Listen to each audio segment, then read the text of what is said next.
Što si baral, Bos planine narode.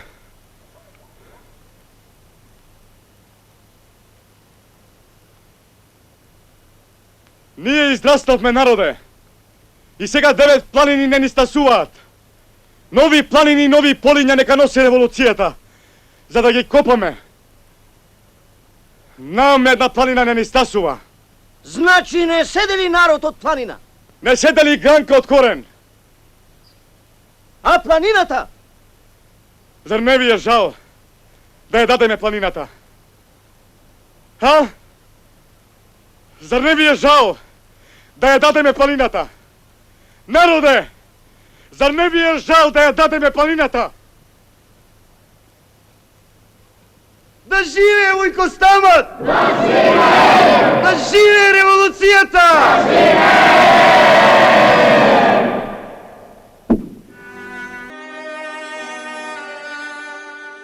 Сеќавањето на големиот македонски актер Ристо Шишков според многу денешни показатели би можело едноставно да се прикаже како кусано, многу динамична и животно богата, а по многу нешто незавршена приказна.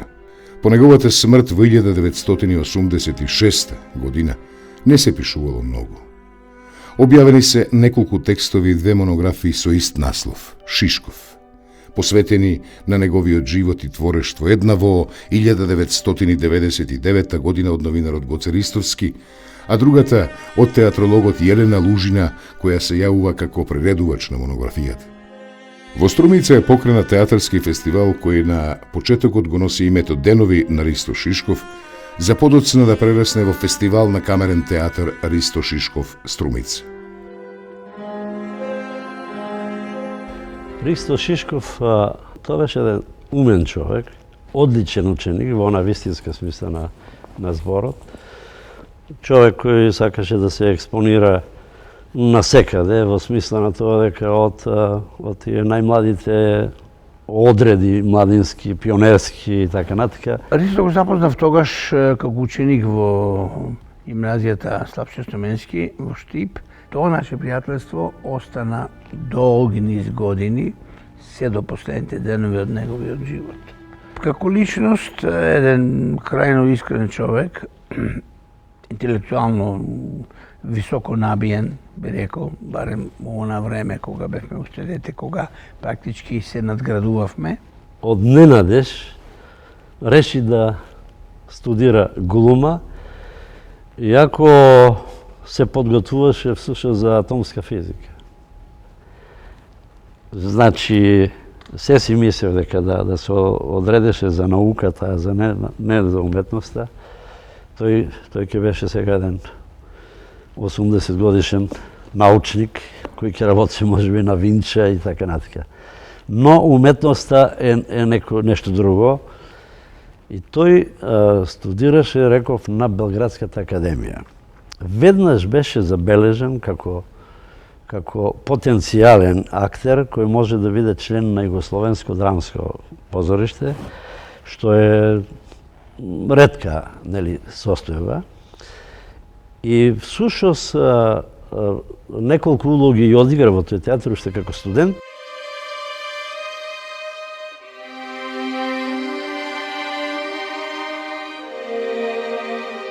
Ристо Шишков беше просто растргнан од режисерите, нели? Сака да играше во представите на Илија Милчин, на Димитар Костаров, нели? Кои беа актуелните режисери во тоа време, во мои представи. И мислам дека независно од тоа што животот му траеше кусо, тој направи еден огромен опус од насловни улоги, нели, достојни за почит во биографијата на секој актер.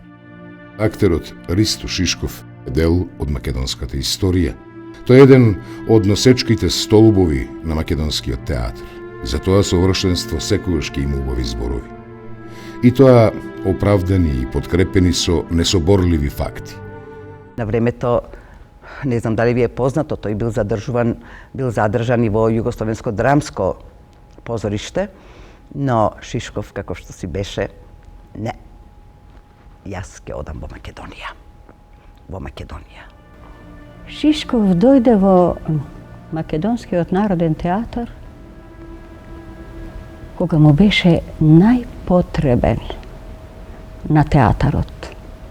Актер со голема дарба, со големи емоции, кои тој ги криеше длабоко во себе си, а се представуваше со едно големо самочувствие. Тој имаше во себе си голема страст. Тој беше вулкан, оган. Значи Шишков го познавав од почетокот на неговиот ангажман уметнички. Јас бев едно 2 или 3 години постар на класите на Академијата во Белград кога дојде. И уште на прва година се наметна како извонреден талент. Се разбира за на крајот да прерасне не само во добар глумац, туку во култен глумац. Значи Шишков беше култ.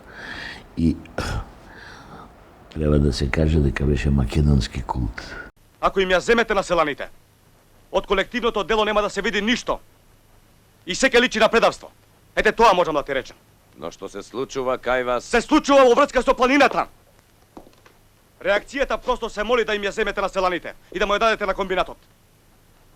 Треба што побрзо да се поништи одлуката што ја донесоте без да размислите. Планината е работа на судот и законот, а ти гледа една ноќ да не те запали жив реакцијата. Планината не е работа на судот. Планината е крв на селанецот. И јас те уверувам дека сме готови да почнеме нова војна ако ни ја земете. Не сме ние некоја играчка. Ние сме една горчила работа. И не дозволувам некој да ми кажува од некаде. Партијата не е некој. Партијата е некоја кој мисли така, разбра? И друго, што е најважно. Сол. Народот нема сол. Народот се поти. Солта му ја вадам за социјализмот. А сол нема. Ете, тоа е најважно. Слушај. Вие размислите. Секери имаме. Народот се множи. Планината е тука. Па ќе видиме чија ќе биде планината. Значи почнавме со филм. Јас дебитант, па бога ми и тој дебитант.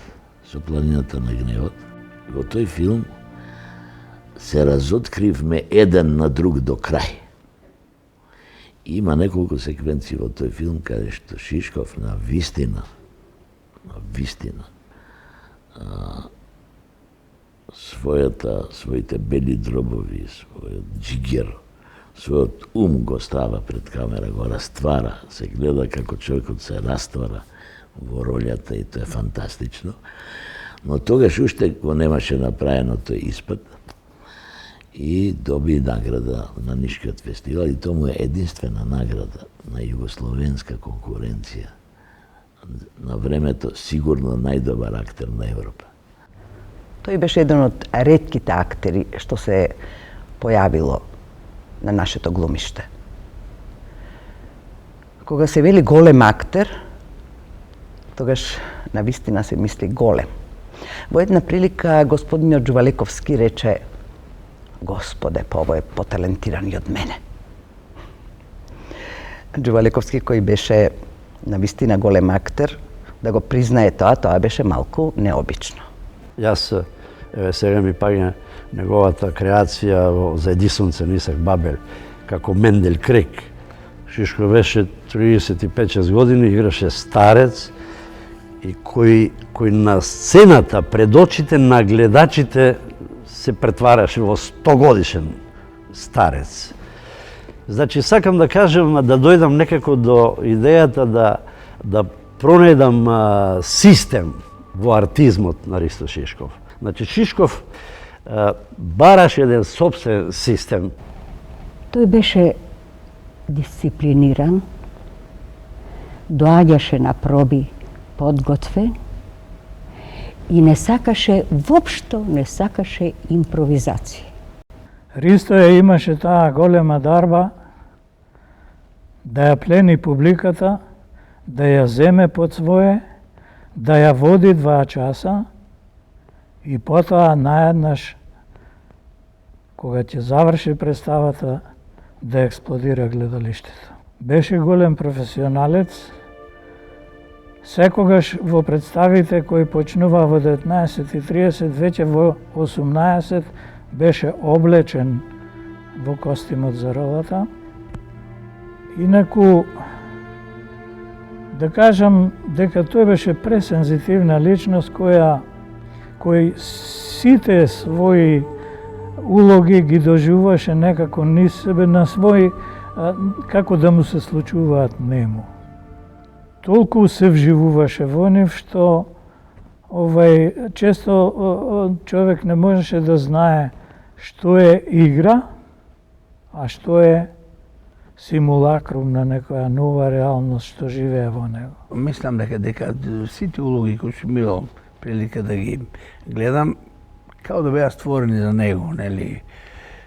Затоа што во него имаше една нота, која слободно можам сега да ја дефинирам, нота на нешто што беше онеправдано. Она што Шишков го ископуваше од себе беше ултрапатриотско. Но тоа стануваше свест преку свеста на ликот кој го играше. Именно, Шишков играше пострано херои, тој не играше некои негативни, црни личности, некои палјачовци, некои смешки да прави. За него настапот на сцена или пред камера беше литургија. Толку беше сугестивен. Толку беше толкав професионалец, ја мислам дека ретко сме имале. Од длабок котел се вариме, бегу. Таа пред целаните изјави дека самата дошла со мене. Ќе го изјавили тоа и пред конзулите. Не сакаш да ми помогнеш? Како? Смисли нешто.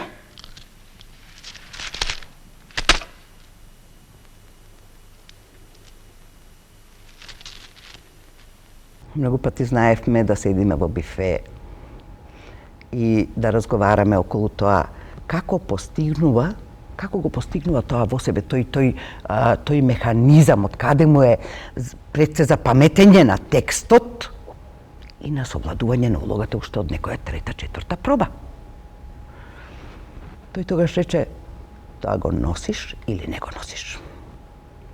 Вештачки нема вештачки, вештачка глума нема. Не плаши се, јас сум. Синане, некој во дремката ме прогонува. Неизвестноста е тоа. А убиениот нема браќа. Сум чул, има во Битол или во Солун. Туку така не се убива. Тогаш не се мисли. Заборави, тури пепел. Не можам. Само да ја потпрам главата и некои лоши соништа ме измачуваат. Мора од патот. Уште колку пат остана? Блиско е. Наближуваме. Уште ден-два кон исток. Една необична, не секојдневна, раритетна личност во меѓу актерите. Значи, живееше од театарот, за театарот и во театарот. Театрологот Јелена Лужина во својата монографија посветена на Ристо Шишков вели: за да го протолкуваме Шишков онака како што треба, а треба да го толкуваме како великан на македонското глумиште, но и како протагонист на една од трите клучни фази во неговиот развиток, бидејќи тој е и токму тоа. Треба да се потпреме на оној клучен истражувачки метод врз која е втемелена театролошката наука како таква, метода на реконструкција. Имено, за да сватиме зошто, треба Шишков да го разбираме како еден од најважните македонски актери, протагонист на една од трите клучни фази во развојот на македонската глума и великан на македонското глумиште, треба внимателно да го реконструираме контекстот во кој тој агира не само во текот на најпродуктивните години од неговата кариера, се мисли на кариерата на Шишков од 1966 до 1979 година, туку и севкупниот контекст на неговата граѓанска уметничка биографија. Оваа потреба од реконструкција на контекстот во кој Шишков ги одглумува своите најголеми улоги, својата рефлексија мора да ја има и во објаснувањето, реконструирањето на најважните, виталните и најопасните мигови од неговата граѓанска биографија. Мигови кои, за жал, и до ден денес не се реконструирани онака како што треба. Објаснувајќи го контекстот на реконструкција во уметничката биографија на Ристо Шишков, Јелена Лужина својот есеј насловен како Шишков синтеза ќе го заврши со следниве зборови. Македонскиот театар имаше невидена среќа да го добие и безочна потреба целосно да го поарчи Ристо Шишков. Сето тоа се случи само за 20 на години поминати во пеколно темпо и безмалку во целосно недоразбирање. Духот на Ристо Шишков останува да блеска во негации. Негацијата е една од формите на прифаќање на светот.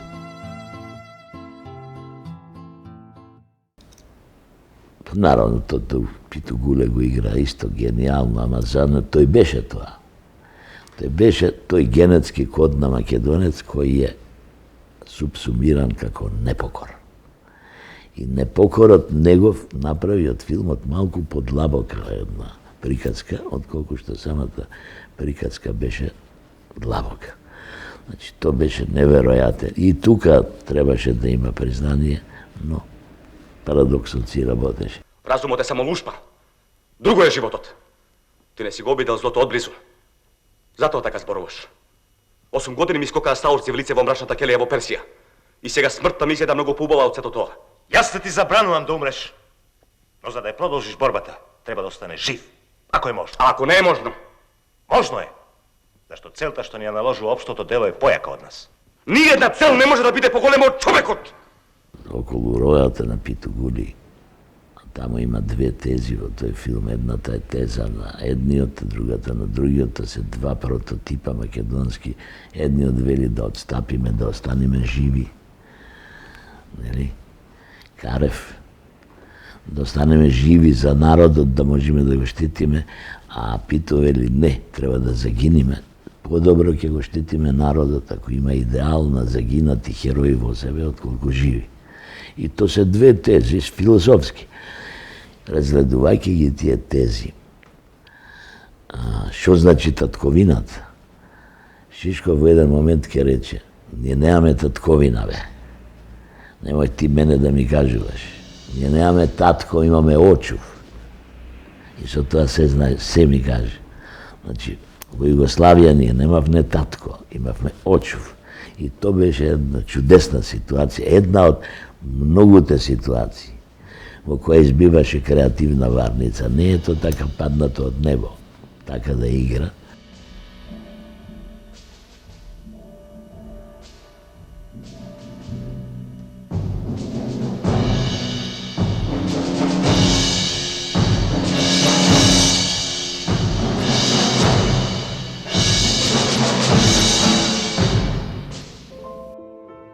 Во исклучително плодната авторска година 1972, кога Ристо Шишков ги толкува водечките роли во драмите Фома, драматизација на романот на Фјодор Михајлович Достоевски Село Степанчиково, Крал Лир од Шекспир и Животот на Галилеј од Бертолт Брехт, и кога го снима филмот Истрел по сценарио на Димитар Солев, Службата за државна безбедност го чести Шишков со формирање на лично досие број 6002 при СДБ.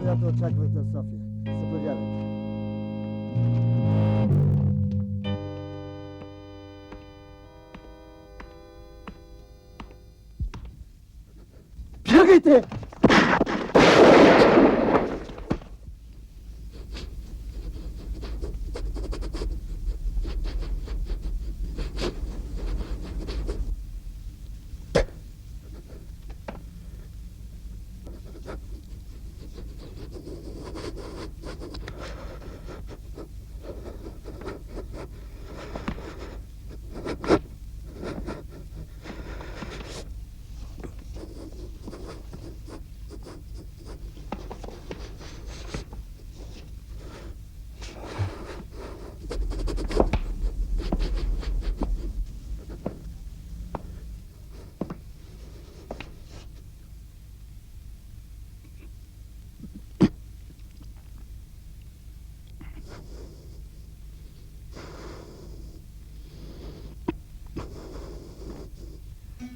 Подоцна во 2 наврата за Ристо Шишков се отворени 2 полициски досиеа.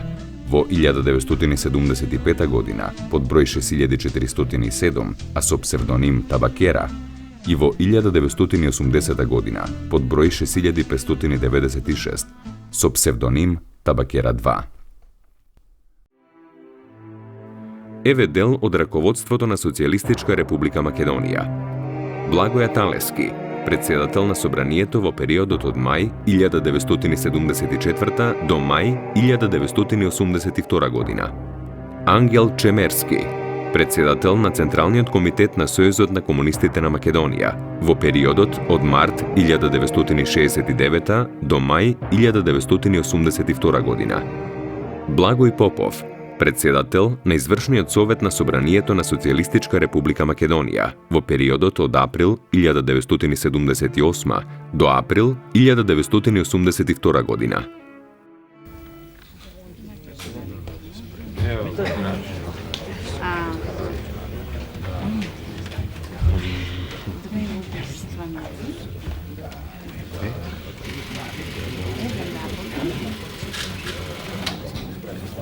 Според службата за државна безбедност, Ристо Шишков се обработувал по линија на македонски национализам и шовинизам.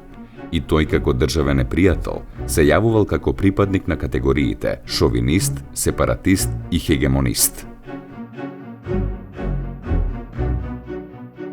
Во полициските документи, како основа за заведување на Ристо Шишков како непријател, меѓу другото се наведува и следното. Документ за заведување на предмет во претходна работа, отворање на предметот под псевдоним Табакера. Момент. Ако сакав да се бранам, јас се уште сум во состојба да си најдам адвокат. Го молам бранителот по службена должност да не се петка во мојот приватен живот. Објектот Хотел Сплендид се урна и точка. Јас лично сум одговорен за причинетата штета. Го слушав обвинението и ја признавам мојата вина. Ристо Шишков почесто истапува на националистичка основа, при што ја негира и омаловажува политиката на Сојузот на комунистите на Југославија во меѓунационалните односи. Со навредливи зборови настојува да го дезавуира државно-партиското раководство на СФРЈ и на СРМ, обвинувајќи го дека е виновно што се уште не е решено прашањето на македонците од Егејска и Пиринска Македонија.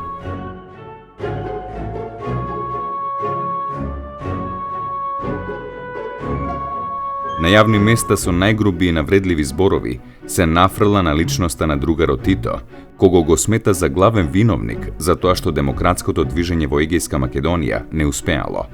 Очекува дека преку организирана акција на македонците од Егејскиот дел на Македонија, кои живеат во СРМ, и на македонската емиграција, ќе биде ослободена и обединета Македонија како самостојна држава. На друго место во документот на СДБ за согледувањето на состојбата на ПО Табакера се забележува следното. Основа за неговото заведување биле повеќето регистрирани непријателски истапи и искажувања. Во таа смисла тој оценувал дека се направила голема грешка во НОБ што војните единици не били испратени кон Солунскиот фронт, туку били упатени кон Сремскиот фронт, поради што денес голем број македонци се наоѓале под робство.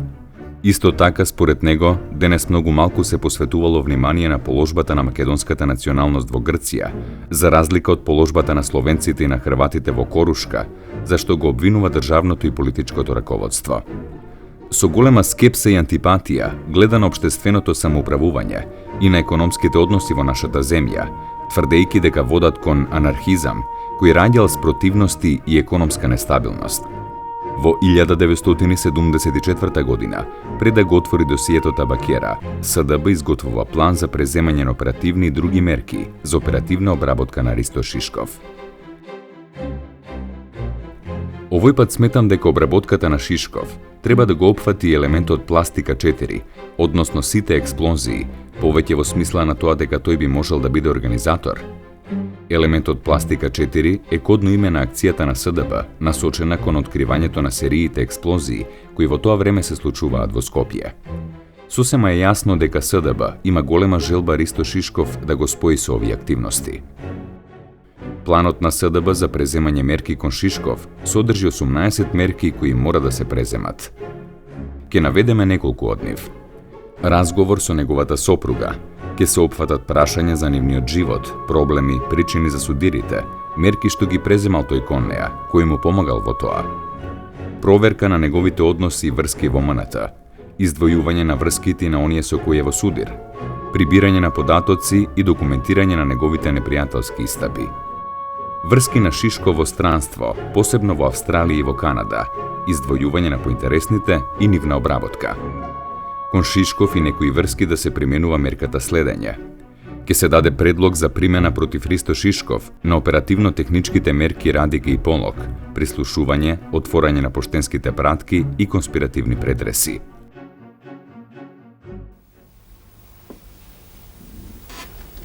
Нека биде убаво кога ја пеам последната песна.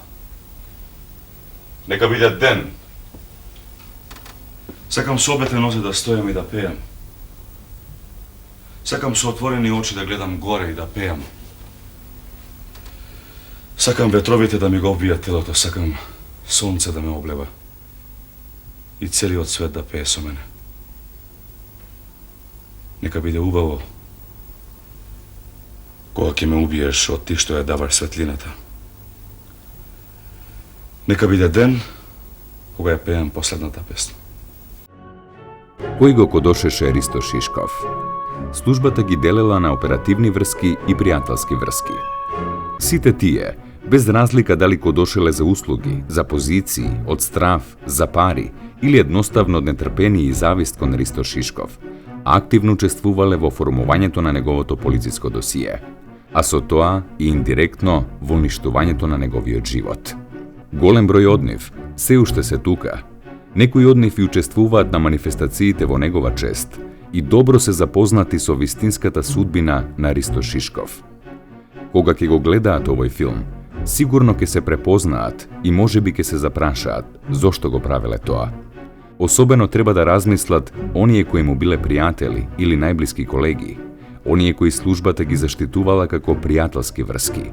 Но службата за државна безбедност, како и секоја тајна полиција на светот, е болно педантна институција. За секоја информација или разговор против Шишков составувала документ.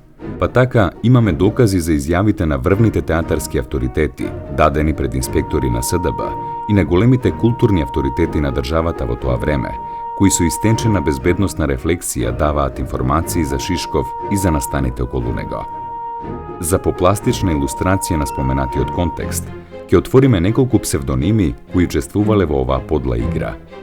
Бујанова, Патник, Нико, Бисер, Секретар, Кирил, Кафе, Професор, Букет, Ниш, Нако, Конев, Глумец, Режисер, Новинар, Мишо и други. Табакера бил псевдонимот на актерот кој бил еден од лицата за кои драматург редовно ги информирал службите за безбедност. Комисијата за верификација на фактите открива дека драматург всушност бил Владимир Милчин, кој доброволно соработувал со органите на државната безбедност. Види, што ли неке измислат? Јас мислам дека вашата глава и повеќе вреди. Зар мојата трговска глава, што е полна со басми, сол, масло, восок? Вие сте Гоце Делчев.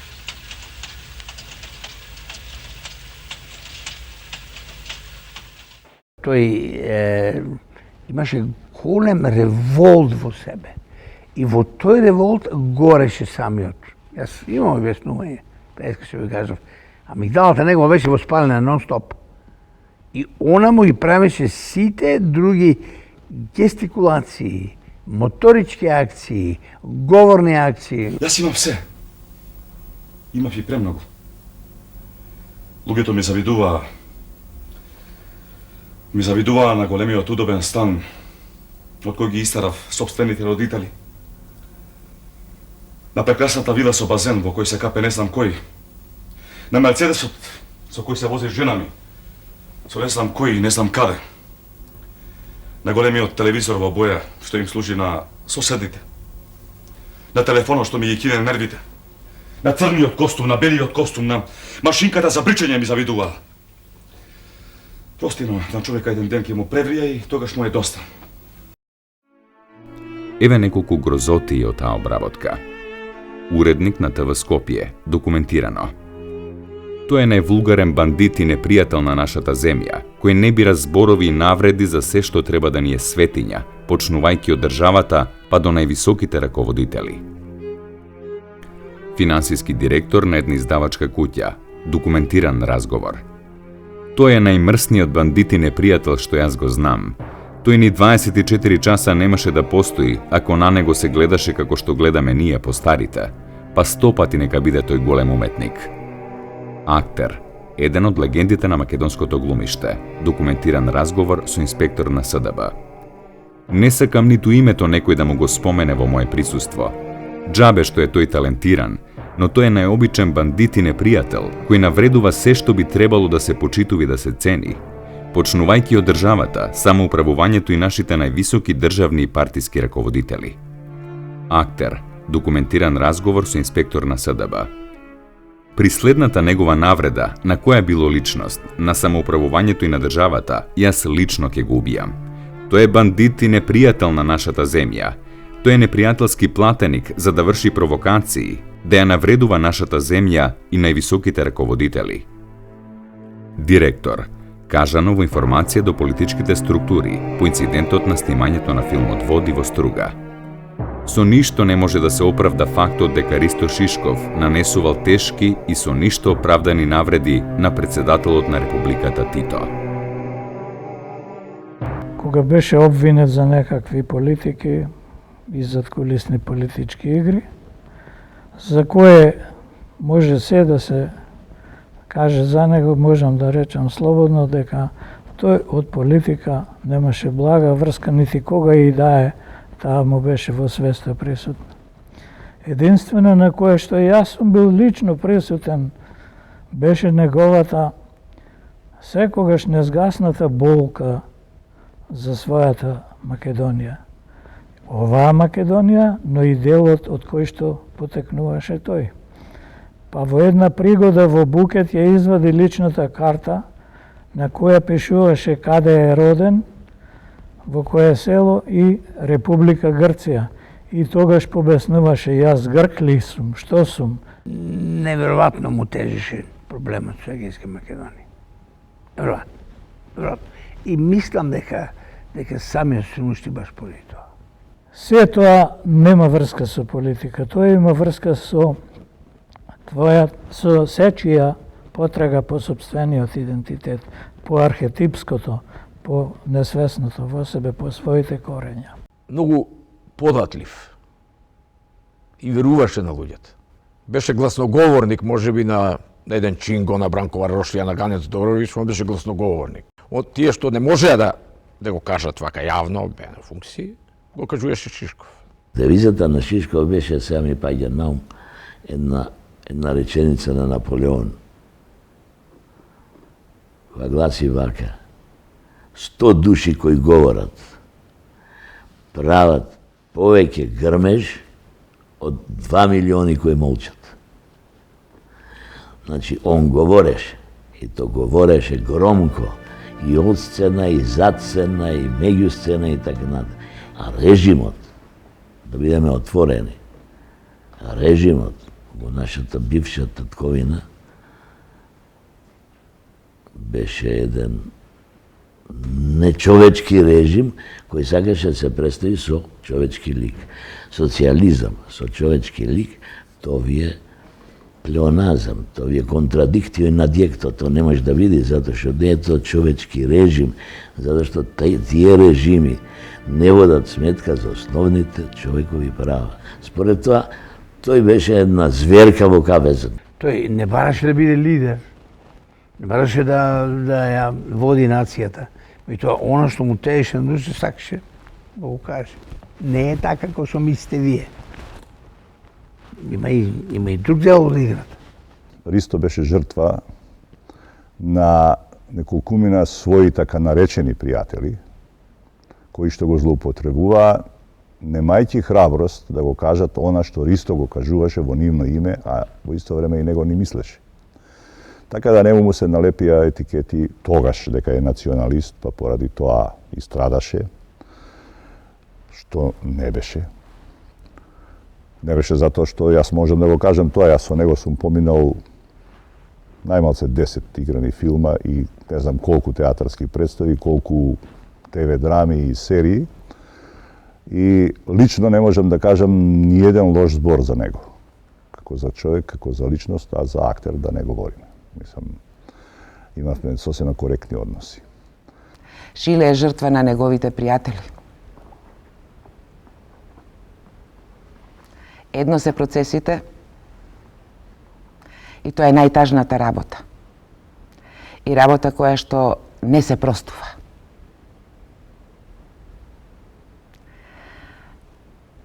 Никој од надвор не ни прави нас ништо. Сите медиоткритети кои што не можеа да го достигнат Шиле, капка по капка направија да тој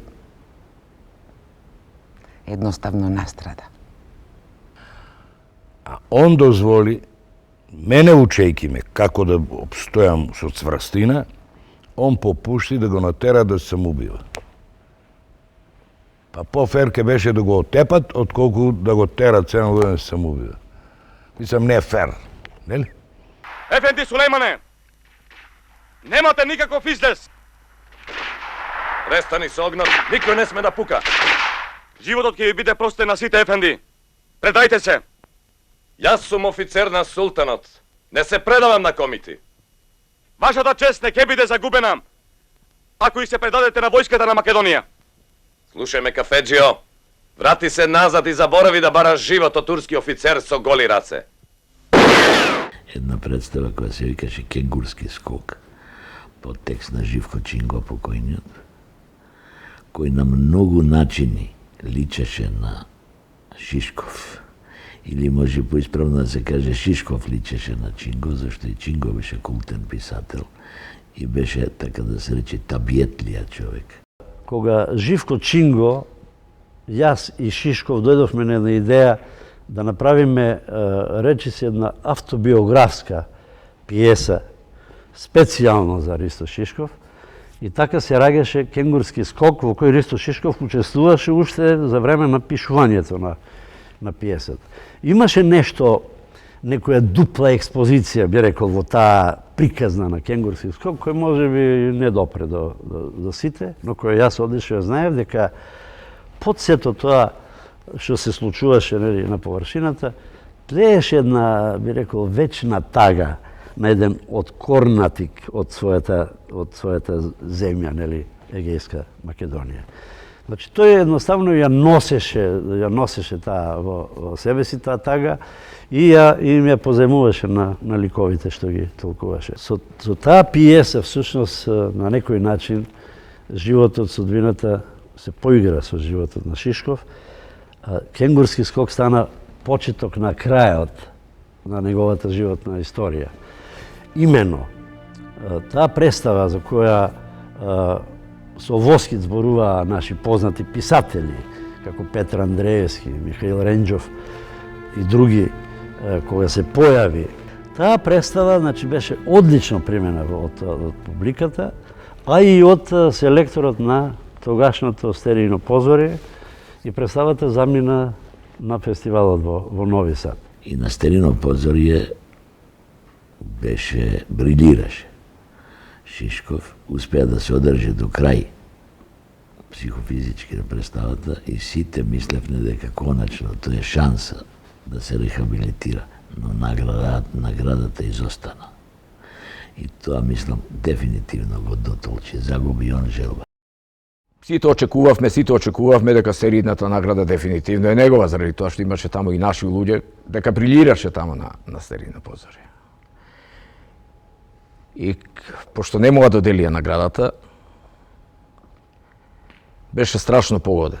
И некои стари гневови во Шишков веројатно се обновија, затоа што од Кенгурски скок, тој скок на снимањето на време, водејќи што се случи таа трагикомична ситуација. Тоа утро во Струга, Ристо дојде по цела ноќ проведено во воз, враќајќи се од Нови Сад, од Стерино позорие, каде што, со право или не знам, ја очекувал главната награда од представата Кенгурски скок во режија на Бранко Ставрев и текст на Живко Чинго. Се говори дека во возот патувал заедно со еден негов така наречен пријател кој што цело време му повторувал дека никој не му е виновен кога не е Хрват или Србин, бидејќи таа година наградата ја добил Мики Манojlović. Ристо беше многу податлив медиум за да му се всади во главата некоја туѓа мисла и во својот темперамент и лесна избувливост го земал тоа здраво за готово. И сега го допираме прашањето дека Шишков, Ристо, јавно, постојано се залагаше. Зошто туги актери играат во македонските филмови? Нели? Но тие и понатаму ги играа главните улоги, а тој е во спомнатиот време води играше српски џандар, видите, за иронијата да биде голема, а во Црвениот кон, наместо да го игра главниот лик, го играше грк. Vamos! Састој Саналео, оте ни ги фикаме! Трепаме пузен, скофоцика сим преспа и пуне пјастика! А емена ту лахистан, сан тъпам! Има право Ставрополос. Ова не е земјата на Сталин. Ми се чини дека требаше да помине некое време за да се роди таа свеста дека македонскиот филм треба да го прават македонски автори, нели, вклучително и актери. И така од една ситуација на која големите луѓе на Македонија и од политиката се смееа, нели, некои ситни души успеа да внесат еден таков немир кај Ристо Шишков. Понатаму се случило она за кое пишува во обвинителниот акт, но никаде не пишува дека на тој инцидент му претходеле неколку провокации и навредувања од некои членови од екипата на филмот од хрватска и од српска националност. Според тоа кажување документирано во изјавата на Шишков пред СДБ, хрватскиот артист Лепетиќ јавно провоцирал дека македонците се цигани, па дури отишол и дотаму во диалог со некои српски колеги да се шегуваат дека во Македонија и кучињата не знаат да лаат, бидејќи лаат на македонски. По овој инцидент следува цела лавина од настани, кои директно се вперени против Ристо Шишков. Тргна тркалото се врти на долница и ситуацијата за Шилев стана се полоша и полоша. Го доживеав задниот дел од неговата драма во која он учествуваше. Во филмот Време води, што го снимаме, јас бев тонски снимател. Се работеше за една екипа составена од цела Југославија. Имаше многу луѓе од Србија, од Хрватска и така. Он играше српски офицер, војник, полицаец, тоа што играше главната улога, машкаш имаше, затоа што не можеше да говори српски. И како што течева сцените, како се повторувава кадровите, дубловите на снимање. Мики Стаменковиќ, водејќи го тоа, не е добро, снимањето, не е добро, не го изговори добро српски. Па добро рече, ќе го насинхронизираме, престаните више еднаш да ме гневите. И во еден момент не е српски, не е добро, не е да кажа целата реплика. И почнаа да зборат секретарката по режија која води тоа природно снимањето. Цело време кажуваше и кој дел на текстот не го изговорил и го заборавил. И она, не е добро, не го изговори текстот, не е цел и не е на српски. Се заврте на незе и ја опсу, па добро рече, па ни ти не си србинка, не знаеш да збориш, и ти си словенка, што ако? Па и да не сум го изговори. И не успеа и на крај некој предложи и од другите да го остават малку да се одмори, да се прекине снимање, да се даде одмор. Јас го фатив под рака, едва одеше и го извадив надвор, да не контактира, да не ги гледа луѓето, да не го иритираат. и го пикнав во таксито на режисерот и негов кај што се возева внатре, да седи да се одмори 15-20 минути, пол сат, да се стабилизира некако. И некако се смири малку, дојде Гапо, рече, мораме да снимаме, немаме више време, нека излезат.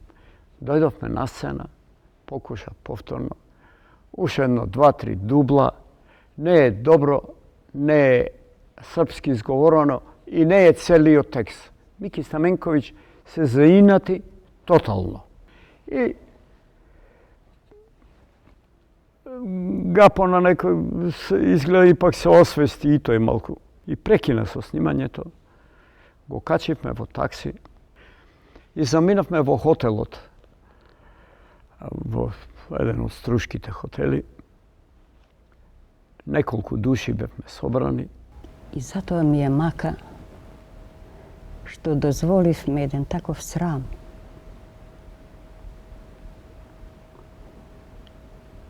За наш колега. Од тие луѓе што снимаа со него, познавајќи го добро каков е, уште со првиот збор, кога почнал да зборува, требале или да го тргнат и се да се заврши за 1 секунда. Но она што сериозно им го замерам на сите тие е што не ја спречиле кавгата.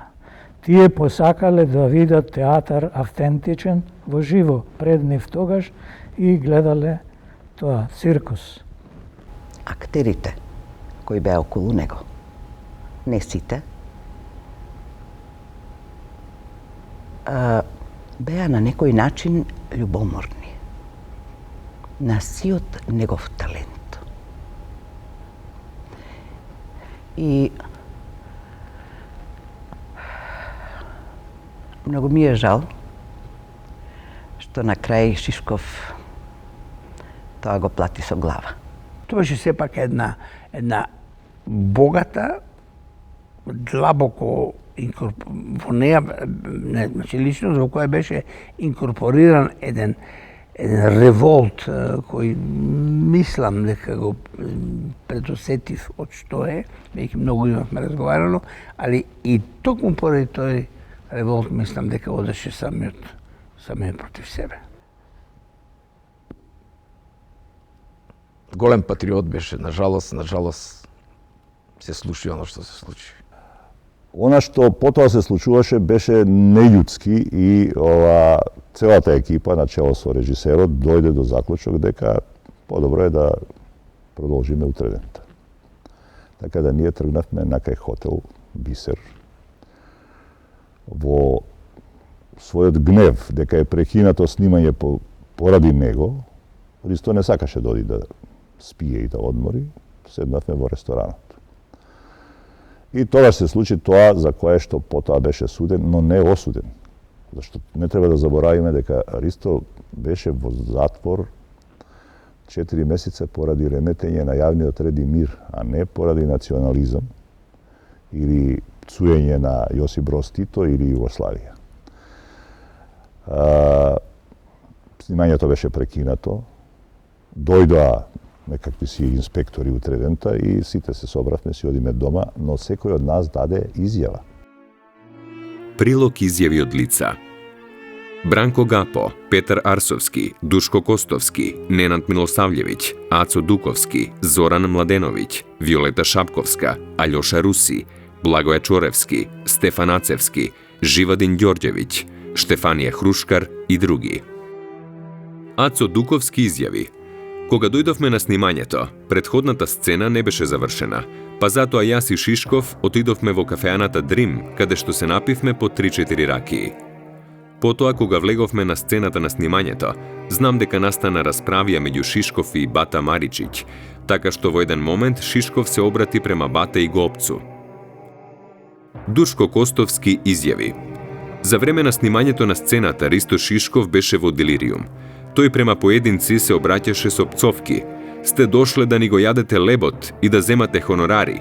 Наредниот ден разбрав дека настанал инцидент помеѓу Ристо Шишков и Мики Стаменковиќ, но детали за тоа не ми се познати. Бранко Гапо изјави: Снимањето почна нормално како што беше предвидено. За време на снимањето јас воопшто не слушнав Ристо Шишков некого да пцуе. За автентично изнесување на таа улога, јас дозволив при снимањето Шишков да испие неколку чаши вино. Во вториот дел од снимањето од страна на Шишков немаше никакво пцуење, освен што го опцу електричарот Петре. Алјоша Руси изјави: Слушнав дека изговори мавтајки со раката. Ех, каква глупост направи. Зоран од мене бараше со мојата кола да го излечам Шишков, јас не можев да го прифатам бидејќи требаше да заминам за Битола. Откако ги завршуваа потребните формалности инспекторите од Службата за државна безбедност, го информираат основното јавно обвинителство на Битола дека иницијативата на СДБ за строго кривично гонење на Ристо Шишков е прифатена и од страна на компетентни политички фактори во Скопје и Републиката и дека објективната и информираната јавност која е запозната со конкретниот истап на Шишков очекува и кривично правна реакција за таквото негово однесување. На партискиот состанок на членовите на Сојузот на комунисти на Југославија во филмската екипа на играниот филм Води, одржан во Струга на 25.4.1979 година, е разгледуван инцидентот. На тој состанок се изнесени серија дополнителни обвинувања, подкрепени само од идеолошка природа, базирани пред се на одбрана на системот. Состанокот се одржува во присуство на 14 членови комунисти. Струга при снимањето на филмот Води настанал некој тежок политички инцидент. Така беше пренесена информацијата кај председателот и добив задача изворно да отидам да одржам состанок и да информирам што практично таму се случило. Се закажа состанокот, другарот Парличков, кој што отварајќи го состанокот, не како што ние сме навикнале го отварам состанокот па дневен ред и така натаму, туку он едноставно со прилично насолзени очи се обрати со зборовите: магариња едни, што сте вие направиле? За мене беше чудно што навистина не стана од Парличко ни еден друг од неговите колеги да каже дека ова е случајно во една таква состојба и дека не треба да се дава кој знае каков широк значај, нити пак да се дава одма оценката уште непроверено, дека станува збор за тежок политички настан, затоа што ете го опцул председателот или кажал некои поградни зборови, му го нарушил авторитетот, а јас сум убеден дека на еден председател кој што имаше во тоа време огромен авторитет, а еден весел човек кој што испаднал од кафана, па ако направил и пцовка да направил, мислам дека не може да го сруши авторитетот, нити пак или пак ако тоа навистина може да го направи, тогаш не можеме да зборуваме за авторитет на таа личност. На крајот од состанокот, ревностните комунисти предлагаат случајот да се расчлени во 3 фази. Ристо Шишков да се исклучи од екипата која го снима филмот. Доколку се потврдат инцидентите дека Ристо Шишков го навредувал и председателот Тито, да се исклучи од филмот и да се преземат партиски казни. Извадок од записникот од состанокот на основната организација на Сојузот на комунистите Драма при МНТ, одржан на ден 28.4.1979 година. На состанокот прв за дискусија се јавил актерот Ристо Шишков, кој беше самокритичен за инцидентот и посочи дека мотивите за револтот биле предизвикани од актерот Звонко Лепетиќ, кој во неколку наврати ги нарекол цигани. Душко Костовски изјави дека извештаите од инцидентот во Струга се точни. Владимир Милчин предложи да се предложи комисија која ќе дојде во Струга да разговара со одговорните луѓе, со членовите на активот на Сојузот на комунисти, со председателот на работната организација и очевидците, за да се оформи целосна слика за настанот, за да можеме да донесеме дефинитивни ставови во врска со случајот. Нема премислување дека Шишков сгрешил, но се работи за степенот на вината. Ристо Шишков повторно побара збор, бранејќи се со зборовите дека никогаш не бил националист. Илија Милчин, според изјавата на Душко Костовски, констатира дека ние имаме материјал за да донесеме одлука и нашата организација ќе покаже зрелост, донесувајќи одлука за исклучување. Врз основа на заклучокот на основната организација на Сојузот на комунисти во ООЗ драма при Македонскиот народен театар, заради однесување спротивно на однесувањата на Сојузот на комунистите, недостојно за раководно лице во културна институција и врз основа на член 109 и 110 од статутот на основната организација на Здружен труд драма при МНТ, Ристо Шишков, актер, го разрешува од должноста ВД директор на основната организација на Здружен труд драма при МНТ. Председател Душко Костовски, ООЗ драма при МНТ. Врз основа на одржани консултации и состаноци во екипата на филмот Води, Македонскиот народен театар, Вардар филм и други, на кои критички со јасно идејно политичка определеност, биле согледани сите аспекти на инцидентот во Струга, уследи исклучување на Ристо Шишков од Сојузот на комунистите, сменување од должноста ВД директор на ООЗ драма при МНТ Скопје, од повикување од должноста секретар на Сдруженијето на драмските уметници на СРМ, одземање на улогата на Жика, наредникот во филмот Води, како и ембарго за негово присуство на програмата на ТВ Скопје. По завршената истрага и по изрекувањето на затворската казна од 90 дена, од страна на Општинскиот судија за прекршоци од Струга, со решение број 1268/79, Ристо Шишков преку својот адвокат Јордан Десковски се жали на таа пресуда и Републичкиот совет за прекршоци на СР Македонија во Битола ја прифаќа неговата жалба и пресудата се преправа од изречени 90 дена на вкупна казна затвор во трајање од 60 дена, согласно член 39 став 1 од Законот за прекршоци.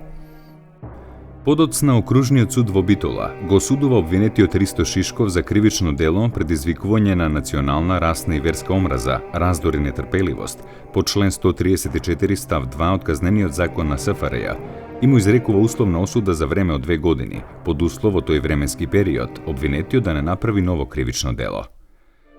Со оваа пресуда завршува судското процесирање на случајот со инцидентот за време на снимањето на филмот Води. На 15 јануари 1980 година, легендарниот македонски актер Ристо Шишков започнува да издржува затворската казна во затворот Шуторизари во Скопје. По издржувањето на затворската казна започнува последната и најтешката фаза во животот на Ристо Шишков. Викам, што правеше таму? Кај што беше? Ми вика, бев одговорен за паркот. Друго, што друго правеше? Па така вика, шетав по паркот, ги вадев цвеќињата и кога кажав, имаше ли некое насилство, вака, физичко на тебе? И не ми одговори. Сигурен сум дека го тепале. Не кажуваше, беше у затвор, не се. Една поента имаше многу проста, човек од 1,80 м да дојде дома, секој ден, значи, да дојде дома и да каже, да плаче, маж, и да вели, тоа е тоа, и да вели дека нема македонци. Тој натаму е под притисок, колегите го одбегнуваат, а службата за државна безбедност не престанува да го обсервира и да го следи.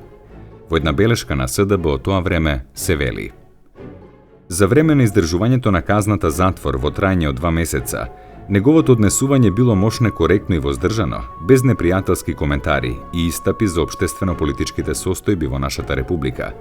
Но во последно време се почесто продолжува да го изразува својот гнев, кој го криеше пред и за време на издржувањето на казната. Така во една пригода на лице од службата за телефонски информации, на мошне остар и навредлив начин, му забележал дека зборува на српски јазик под мотивација, дека требало да знае дека овде е Македонија, а не Србија, а на некој свој роднина од Струмица му го честитал 2 мај со следните зборови: нека ти е честит, смрдлив и плачлив 2 мај. Земајќи го тоа предвид, Службата, поаѓајќи од добиените сознанија за неговата непријателска активност, а и од реалната предпоставка дека и во иднина ќе ги застапува истите ставови, врз него и натаму ќе се остварува целосен увид и ќе се применуваат адекватни средства и методи на службата заради благовремено сознавање и попречување на неговата активност. Фрлям ѓубрето тука, гледам еден милиционер излева, каши нашата брата. И влезам во комшиката и викам, што сак тај милиционер тука? Вика, Ристо требам од Скопје. Милицијата знаеш веќе и после 5 минути дојде Ристо. Вика, ај ке дојдеш ли со мене до Ново село, вика, треба да земем сирне. Една канта, вика, сирне. И викам, ке дојдам. И тргнахме. Ние до Босилово, 4 коли зад нас милицијата. 4 коли. И он изизелото голем беше висок. Подпре се на колата и вика, шо сак ти од нас со мене? Пазуш не, пари не, филму не, себе скинахте. Шо сак ти од мене?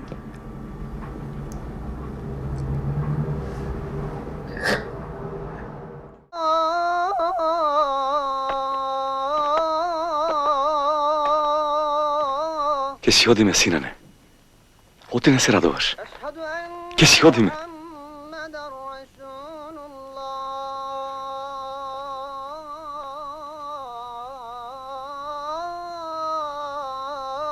Синане, оти не се радуваш.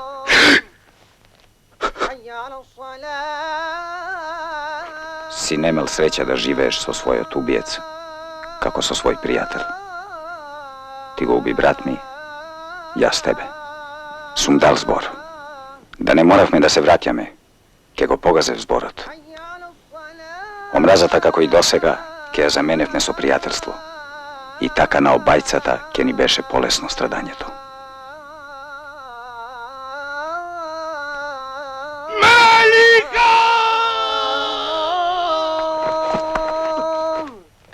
Значи, тој стана култ барајќи ја смртта. И тој умре пред да умри. Добри 5 или 6 сезони, за него немаше никаде никаков ангажман. Проба, двајца режисери проба за волја на вистината да го вратат. Првиот е Ставрев, вториот сум јас, да го вратиме преку представи. И разговаравме со Ставрев дека чарето негово е да се врати преку представи. Меѓутоа беше многу тешко да му се подели роља, затоа што беше прекјутен, премолчен споразум меѓу сите така наречени тогаш друштвено-политички, обштествено-политички фактори, тој да се игнорира, да го нема, да не се пише, да нема, ништо. Но успеавме да го вратиме. Јас го поставив тогаш Јулије Цезар, кој еминентно беше представа за распадот на Југославија, уште во 81 година. Цезар тука играше ролјата на покојниот Тито.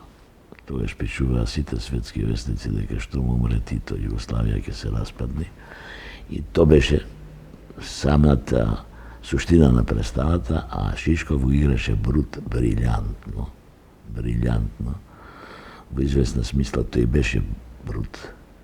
Но за жал само првиот дел, веќе во вториот дел паѓаше затоа што психофизички не можеше више да стои на сцена, толку беше болен. Доживеавме една стварно саркастична ситуација. Би рекол, познато е дека злосторството и казната, меѓутоа во случајот на Шишков, казната роди злостор. Беше исклучително емотивен човек и не можеше да го преживее тоа дека повеќе не игра, дека нема улоги на филм, дека нема улоги во театар. Тоа дефинитивно го докричи. Животната динамика е сместена во еден релативно куст човечки живот од само 46 години, а во тој од Бога даден живот се распоредени како препознатливо уметничка судбина 29 години актерство. Незавршеноста на оваа голема актерска приказна сепак има крај. Биолошки и суров, кога немилосрдната болест на интерната клиника во Скопје одигра трагичната едночинка со животот на актерот Ристо Шишков.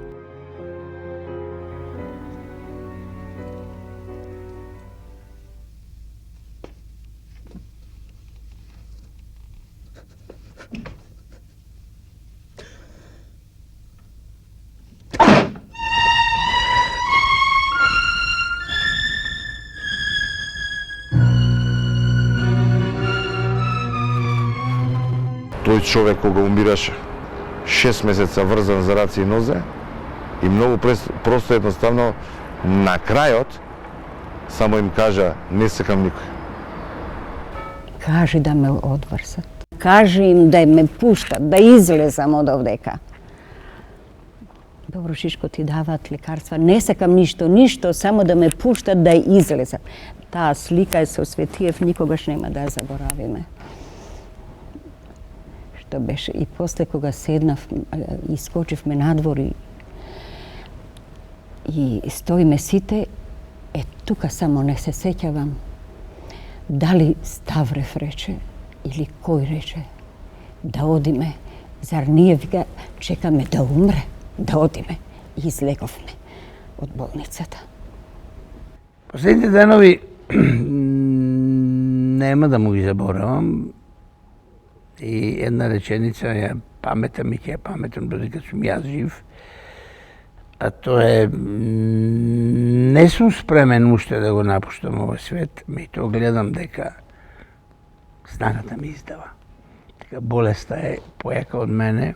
Еден негов пријател, убеден сум дека му беше пријател, неким да му го спомнам името, ми пренесе дека Шишков на самртната постела рекол ме убија бездарниците, што е сигурно точно. Оземајќи му го театарот, филмот, оземувајќи му го глумиштето, практично губија. Губија и некои од неговите колеги, а во главном губи државата. Што не го заштити. Значи, он не умре так, умре полека се угаси практички. Понекогаш ми е жал што пребрзо го истрча патот. Можеше малку поспоро да трча.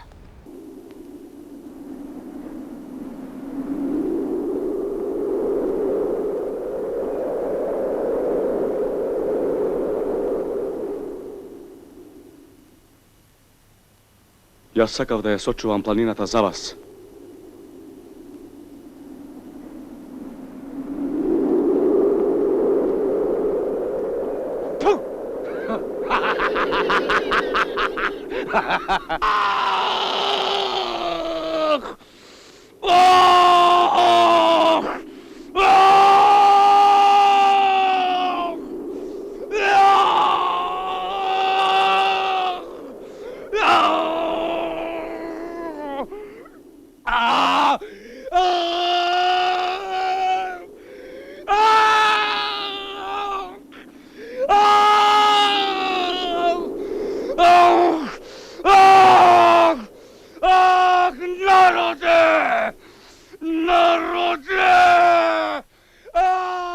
Сега, кога големиот актер е легенда, во оние 29 бурни актерски години, сквернавењата и понижувањата ги имало подост.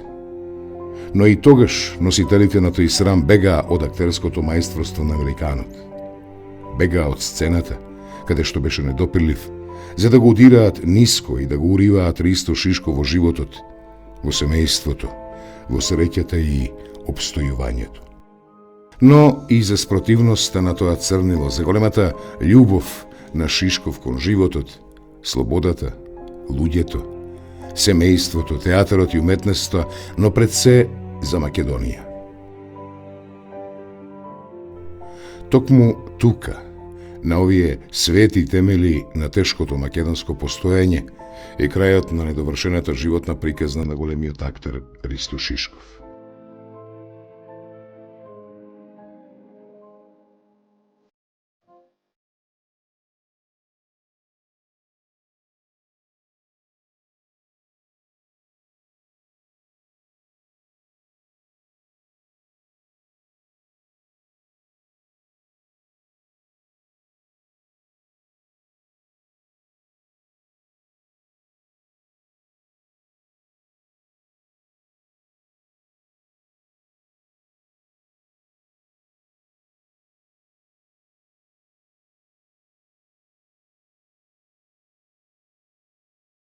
Thank you.